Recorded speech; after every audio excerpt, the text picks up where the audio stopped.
Sekjen PD Perjuangan Hasto Kristianto memberi peringatan keras kepada Partai Golkar soal peluang perebutan kursi Ketua DPR lewat revisi Undang-Undang MPR, DPR, DPD, dan juga DPRD atau MD3. Peringatan tersebut disampaikan Hasto di kantor DPP PD Perjuangan pada Senin lalu. Hasto memastikan akan ada perlawanan keras dari seluruh kader dan juga simpatisan jika perubahan Undang-Undang MD3 kembali terjadi atas hasil Pileg 2024. Perubahan aturan penentuan Ketua DPR sempat terjadi pada pemilu 2014 lalu. Saat itu kursi Ketua DPR diambil oleh Golkar meski PDIP mendapatkan suara terbanyak pada pemilu 2014. Hasto memberikan peringatan keras bahwa kesabaran ada batasnya bila peristiwa seperti ini kembali terulang. Jadi yang pertama, kita ini kan membangun kultur politik yang baik, yang berdasarkan norma-norma hukum, supremasi hukum. Jadi dari Golkar itu mungkin melihat kalau Pak Jokowi saja itu bisa merubah hukum di MK yang seharusnya tidak boleh diintervensi oleh Presiden, ternyata terbukti melalui hubungan kekeluargaan, maka jangan-jangan bisa. Nah, teman yang dari Golkar itu harus belajar dari 2014. Karena seharusnya di dalam norma politik yang kita pegang, tidak bisa undang-undang itu dirubah yang terkait dengan pemilu dan hasil pemilu setelah pemilu berlangsung. Itu menunjukkan suatu ambisi, nafsu kekuasaan. Apakah tidak belajar dari dulu ketika 2014? Seharusnya apa yang disuarakan oleh rakyat melalui pemilu itu one electoral process yang juga direpresentasikan di DPR. Ketika ada ambisi kekuasaan untuk merubah-rubah seperti itu, ya nanti bisa terjadi konflik sosial, bisa berdarah-darah nanti. Sehingga jangan sulut sikap dari PD Perjuangan yang tahun 2014 sudah sangat. Sebelumnya, Wakil Ketua Umum Partai Golkar Ahmad Doli Kurnia menyebut akan melihat hasil konversi kursi yang ditentukan oleh KPU RI. Doli tidak membantah ataupun membenarkan terkait dengan perubahan aturan penentuan Ketua DPR. Doli juga mengaku masih menunggu pembicaraan dengan Capres-Cawapres terpilih Prabowo dan juga Gibran, serta partai koalisi terkait dengan peluang mengubah mekanisme penentuan kursi Ketua DPR. Apapun hasilnya nanti, kita akan menghormati, ya, dan itu kita sesuaikan dengan peraturan perundangan yang berlaku saja. Kecuali kalau kemudian nanti ada pembicaraan lain, ya, dan tentu itu pembicaraan akan terjadi antara Pak Prabowo, Mas Gibran, juga dengan partai-partai politik yang melakukan kerjasama kemarin di pemilihan Pilpres.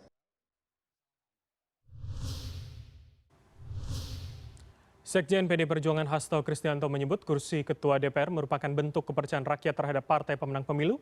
Hasto menyebut partainya memiliki batas kesabaran. Jika Undang-Undang MD3 diubah, maka akan menyulut kemarahan dari simpatisan dan juga kader partai berlogo banteng ini. Lalu linearkah perolehan suara dengan jumlah kursi yang ada di DPR?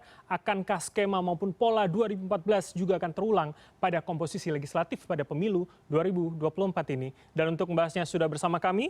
Pertama adalah politikus PD Perjuangan Syukur Nababan, serta Direktur Eksekutif Carta Politika Yunarto Wijaya. Selamat malam Bang Syukur dan juga Mas Toto, apa kabar? Selamat malam Mas Bram, Bang Syukur. Malam Mas Toto, Mas Bram. Selamat malam semuanya, dan kami juga masih menunggu Wakil Ketua Umum Partai Golkar Ahmad Doli Kurnia untuk bisa bergabung pada dialog kita pada malam hari ini. Tapi sebelum saya konfirmasi kepada Bang Syukur, kita dengarkan kembali statement dari Sekjen PD Perjuangan Hasto Kristianto berikut ini. Jadi yang pertama, kita ini kan membangun kultur politik yang baik, yang berdasarkan norma-norma hukum, supremasi hukum. Jadi dari Golkar itu mungkin melihat kalau Pak Jokowi saja itu bisa merubah hukum di MK yang seharusnya tidak boleh diintervensi oleh Presiden, ternyata terbukti melalui hubungan kekeluargaan, maka jangan-jangan bisa.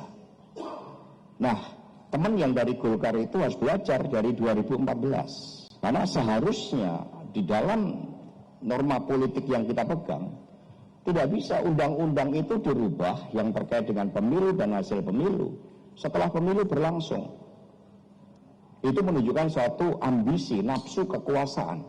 Apakah tidak belajar dari dulu ketika 2014? Seharusnya apa yang disuarakan oleh rakyat melalui pemilu itu one electoral process yang juga direpresentasikan di DPR. Ketika ada ambisi kekuasaan untuk merubah-rubah seperti itu, ya nanti bisa terjadi konflik sosial, bisa berdarah-darah nanti. Sehingga jangan sulut sikap dari PD Perjuangan yang tahun 2014 sudah sangat sabar. Baik, dan sebelumnya saya sapa dulu Bang Doli Kurnia, Wakil Ketua Umum Partai Golkar telah bergabung sama kami. Selamat malam, Bang Doli. Malam. Baik, saya ke Bang Syukur terlebih dahulu. Jadi saya konfirmasi Bang Syukur, kalau kemudian statementnya sekeras ini, artinya memang sudah terdengarkah rencana itu bagi PD Perjuangan, begitu Bang Syukur? Ya saya tidak tahu pertanyaan ke Pak Sekjen saya ya, tetapi ya apa yang disampaikan kita hormati. Apa sih kita berdemokrasi ini kan kita hormati suara rakyat, keputusan rakyat. Apa yang diputuskan rakyat ya kita hormati.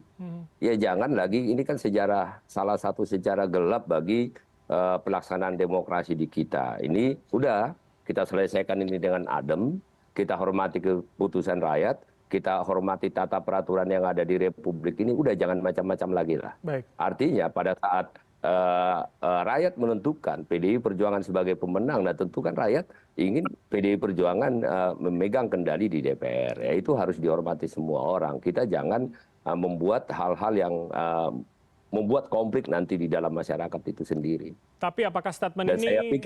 Saya pikir ini bukan hanya terkait dengan PDI Perjuangan, ini terkait dengan esensi demokrasi, esensi daripada berbangsa dan bernegara, menghormati hukum dan tata peraturan. Jadi tadi Sekjen saya mengatakan, ya setelah kalah mau merubah pada dekat ya jangan begitulah. Mari kita berdemokrasi dengan benar, beretika. Ya kita ini kan bangsa Timur, kita ini orang Indonesia yang sangat memahami etika dan norma. Jadi apa yang terjadi kemarin ini ya kita lupakan, kita bangun lagi demokrasi Indonesia yang lebih baik ke depan. Tapi statement ini muncul karena kemudian kekhawatiran ada terjadi pola yang sama dengan 2014, atau kemudian itu di lingkungan DPP PD Perjuangan sudah terdengar isu yang disampaikan oleh Sekjen Anda, Bang Syukur? Nah, artinya itu kan pertanyaan wartawan kepada Sekjen. Nah, artinya itu mewanti-wanti. Tentu Sekretaris Jenderal saya ya mewanti-wanti ya jangan sampai ada pemikiran seperti itulah. Artinya saya tidak mau berandai-andai, memprediksi. Tetapi bagi saya apa yang disampaikan Sekjen itu kan menjawab pertanyaan daripada wartawan. Berarti kan wartawan sudah mendengar dan ditanyakan kan begitu. Nah, saya sebagai Ketua DPP PDI Perjuangan bidang keanggotaan dan organisasi saya mengatakan, ya mari kita hormati esensi demokrasi. Mari kita hormati aturan dan peraturan perundang-undangan. Ya siapa yang menang yang diberikan oleh rakyat ya udah kita hormati. Nanti apapun keputusan hasil pemilu pada tanggal 14 Februari dengan seluruh proses yang kita lakukan pada saat misalnya proses yang kita lakukan secara hukum misalnya kita tidak dimenangkan ya kita harus hormati, kita harus akui bahwa itu adalah presiden terpilih kan begitu. Dan saya yakin Pak Prabowo juga pasti seorang negarawan lah tidak akan mengizinkan juga hal-hal tersebut terjadi di dalam pemerintahannya. Oke, saya konfirmasi ke Bang Doli kalau begitu. Jadi Bang Doli memang ini sudah ada rencanakah atau kemudian seperti statement Anda pada konversi pers beberapa waktu yang lalu mengatakan ya masih menunggu nanti hasil konversi keputusan penetapan dari KPU begitu Bang Doli? Iya, saya sebetulnya tidak mengerti ya kenapa tiba-tiba kemudian situasinya sekarang ini diperhadap-hadapkan antara Golkar dengan PDIP ya. Apalagi statement Sekjen PDI Perjuangan yang menyebutkan Golkar di masa yang lalu gitu ya. Nah kalau bagi kami sekarang sebetulnya kita kan sedang sama-sama menunggu sebetulnya semua proses final tentang hasil pemilu tahun 2024 ya. Dan sampai sejauh ini setelah kemarin diumumkan sama KPU RI bahwa dalam perhitungan suara ya kita mengakui dan kemudian menghormati bahwa pemenang pemilu dari perolehan suara itu adalah PDI Perjuangan dengan selisih dengan Partai Golkar dan kami mengakui itu, menghormati itu gitu. Nah dan sekarang kan kita juga sedang menghitung-hitung ya sambil kita juga diberi kesempatan untuk ada masa sanggahan gitu ya, terus kemudian sengketa di Mahkamah Konstitusi. Nah, kita kan juga belum mendengarkan keputusan KPU konversi dari suara ke kursi. Nah, walaupun kita tentu masing-masing partai politik sudah punya hitungan masing-masing gitu. Nah, apapun nanti keputusannya, saya kira kita hormati ya, kalau kemudian memang nanti konversi kursinya, dan karena memang kan kalau kita bicara tentang pemenang pemilu itu kan kursi, bukan suara gitu ya, kursi. Kalau pada akhirnya pun kemudian nanti PDI Perjuangan yang menjadi pemenang, ya tentu kita harus hormati dan kita akui Golkar dengan sikap gentleman kita mengakui keberhasilan teman-teman PDIP. Nah, kemudian kalau kita bicara tentang mekanisme yang ada di DPR, ya kita sekarang sudah punya aturan yang mengatur soal pimpinan DPR. Pimpinan DPR. Itu Undang-Undang MP3. Dan itu sampai sekarang masih berlaku. Ya kita menghormati aja. Jadi Golkar ingin membangun tradisi demokrasi yang baik gitu ya. Tapi Bang Doli, skema itu memang sudah disiapkan atau jangan-jangan ya declare-nya atau disampaikan ke publiknya ya setelah konversi kursi dari KPU, setelah menunggu putusan MK begitu Bang Doli? Maksudnya saya nggak paham persiapkannya. Kami nggak pernah bicara soal itu ya. Apalagi tapi kan statement Anda sebelumnya dibicarakan di koalisi, dibicarakan dengan capres, cawapres terpilih begitu Bang Doli. Jadi artinya apakah pembicaraan ini sudah ada begitu? Nah, saya waktu itu membicarakannya begini ya. Saya bilang kami sekarang semua sedang menunggu hasil. Ya, komposisi apapun nanti ya yang ada di kabinet ya, terutama di pemerintahan, kami punya koalisi Indonesia Maju, dan pemimpin koalisi itu adalah Pak Prabowo Subianto yang insya Allah berdasarkan kemarin putusan 20 Maret terpilih menjadi presiden. Nah tentu nanti kita akan bicarakan dalam itu. Jadi konteksnya bukan bicara soal mau merubah undang atau tidak gitu. Itu yang harus teman-teman media saya kira juga harus pahami gitu ya. Sehingga memang tidak menimbulkan kegaduhan. Ini saya nggak paham di dua. Berarti kalau begitu pertanyaan saya ubah, saya konfirmasi begitu Bang Doli. Adakah kemudian pembicaraan itu dalam pembahasan koalisi Anda? Ini konfirmasi. Tidak ada sama sekali. Tidak ada sama sekali. Kita semua sedang fokus. Kemarin juga kami sama-sama bersama mendengarkan putusan di KPU. Habis itu kita memanjat ke rasa syukur. Kemarin kita buka puasa bersama. Gitu. Kemudian Pak Prabowo sekarang juga dengan mencoba untuk membangun kebersamaan kembali, ya, membangun komunikasi dengan partai-partai politik yang lain. Jadi ini suasana yang cooling down ketika kita kemarin berkompetisi. Ya, ini saatnya kita sama-sama menyejukkan suasana, makanya jangan dipanasin. Nah, ini kursi partai. Oke. Ini menarik Anda mengatakan komunikasi dengan partai lain. Tapi sebelum saya tanyakan ke Anda, saya ingin sebenarnya minta analisa dulu. Pertanyaannya bukan itu, Bram. Pertanyaan ke Mas Doli, udah pakam ya Ketua Koalisi Pak Prabowo ya? Itu pertanyaannya baru benar. Itu diskusi yang lain begitu Bang Syukur. Saya tanyakan ke Mas Toto kalau begitu. Mas Toto, jadi artinya memang karena belum kemudian ada konversi kursi, semua masih menebak-nebak dengan hitungan internal masing-masing, sehingga wacana ini bisa keluar begitu, Mas Toto? Ya, sebetulnya saya yakin sih udah masing-masing tahu ya, hitungan kursi Senlah ini mudah sekali dihitung. Kalau dihitung-hitungan muncul di media juga, Carta Politika juga misalnya sudah menghitung berdasarkan rekapitulasi KPU, PDI Perjuangan nomor 1, perolehan kursi ada di 110. Lalu kemudian Golkar di nomor 2 ada di 102, artinya selisihnya sebenarnya cukup absolut. Tapi memang secara resmi ini kan sama seperti PDI Perjuangan misalnya belum mengakui kemenangan Pilpres secara resmi dari Pak Prabowo, sama seperti Golkar juga punya hak untuk kemudian belum mengakui resmi kemenangan PDI Perjuangan karena memang ada satu tahapan lagi yang masih dihormati oleh konstitusi kita bernama keputusan Mahkamah Konstitusi, dan MK sudah mengatakan bahkan gugatan di tahun ini lebih banyak dibandingkan 5 tahun lalu. Tapi yang memang menarik kan adalah bahasan hari ini kan adalah membahas kemungkinan politik yang bisa mengubah sistem yang sudah disepakati. Kenapa spekulasi itu muncul? Saya pikir bukan karena sekedar spekulasi ataupun rekaan saja. Karena memang di 2014 spekulasi ini terbukti pernah terjadi ketika pengubahan sistem pemilihan ketua DPR yang harusnya jatah dari partai pemenang terbanyak diganti menjadi pemilihan paket. Efeknya bukan hanya di pimpinan DPR loh. Kita ingat saat itu di pimpinan AKD atau jatah buat AKD yang kita tahu ya, itu tidak kalah penting bahkan dibanding pimpinan DPR buat para partai. Dan kita tahu juga ada rentetan peristiwa digantinya Undang-Undang MD3 seakan-akan dengan sangat mudah.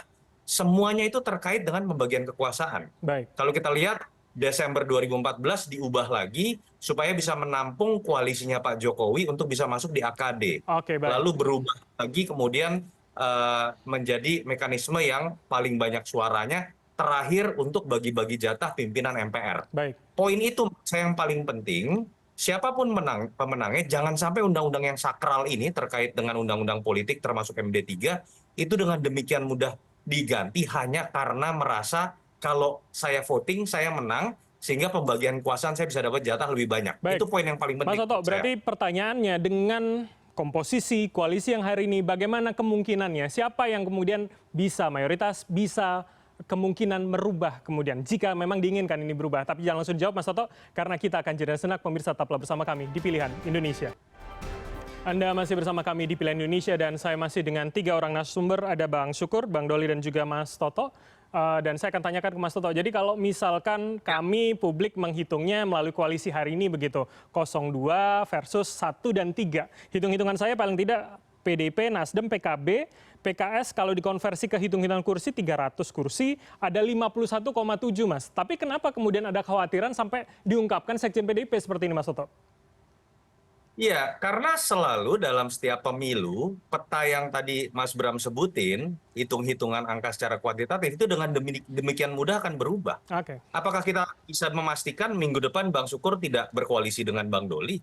Apakah kita bisa memastikan bahwa pertemuan kemarin Bang Surya Paloh dengan Pak Prabowo itu bukan sebuah kesepakatan politik? Artinya kita memang belum bisa menerka, terlalu dini untuk kita berspekulasi terkait dengan ada upaya untuk mengubah undang-undang dari koalisi 02 dengan angka koalisi seperti sekarang. Saya menduga bahwa pada akhirnya sebelum pelantikan nanti anggota DPR, sebelum kemudian pelantikan presiden, sudah ada konstelasi baru, sudah ada pembentukan koalisi baru. Tentu saja dengan sisa waktu 7 bulan, sangat mungkin Pak Prabowo yang selalu menggunakan istilah merangkul, bersatu, tendensinya akan membangun koalisi yang cukup besar. Dan pada titik itu, ketika itu kemudian terjadi, bukan tidak mungkin PDI Perjuangan akan dilirik juga. Dan ketika PDI Perjuangan dilirik, apabila mungkin misalnya ya bergabung, ya saya pikir spekulasi mengenai upaya mengkudeta jatahnya PDI Perjuangan dapat kursi DPR kan tidak terjadi lagi. Jadi memang 7 bulan ini kan masa pertama kali sangat lama transisi ya.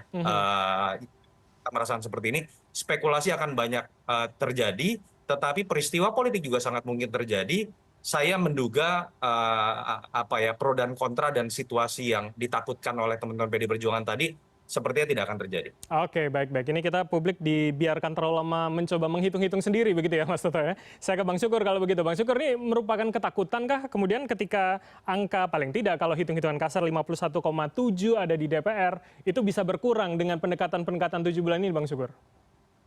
Ya, takut sama siapa kita? Kita tidak ada takut dengan apapun. Tetapi kita menyampaikan, Sekjen menyampaikan, jangan sampai terjadi, tadi kan Mas Toto sudah banyak menjelaskan ya, seperti 2014 ya, dan peristiwa-peristiwa rentetan berikutnya kan saya di DPR. Begitu mudah perubahan-perubahan ini terjadi, sehingga undang-undang itu bukan lagi sebuah marwah, tetapi ya hanya bagi-bagi kekuasaan. Nah sekarang tadi Mas Doli udah sepakat dengan saya tadi, mari kita hormati ini. Nah tentu masalah sanggahan ke MK atau hal-hal lain, nah tentu kita hormati masing-masing. Tetapi siapa yang menjadi pemenang, ya tentu ya dia yang pegang DPR. Nah sesuai dengan Undang-Undang MD3 sekarang. Nah kita mengingatkan, saya mengingatkan, ya sudah kita hormati ini. Jadi bukan karena takut ya.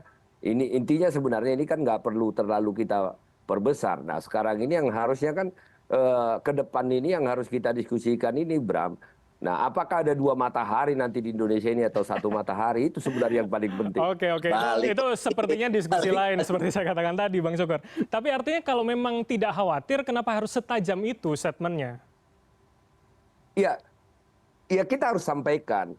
Akan banyak nanti rentetan-rentetan yang terjadi. Kan kita tahu proses pemilu ini, saya bukan mau menyinggung Mas Doli ya. Tetapi kita tahu semua rentetan peristiwa ini sampai hari ini. Mulai dari proses MK, ya, sampai berapa kali ketua KPU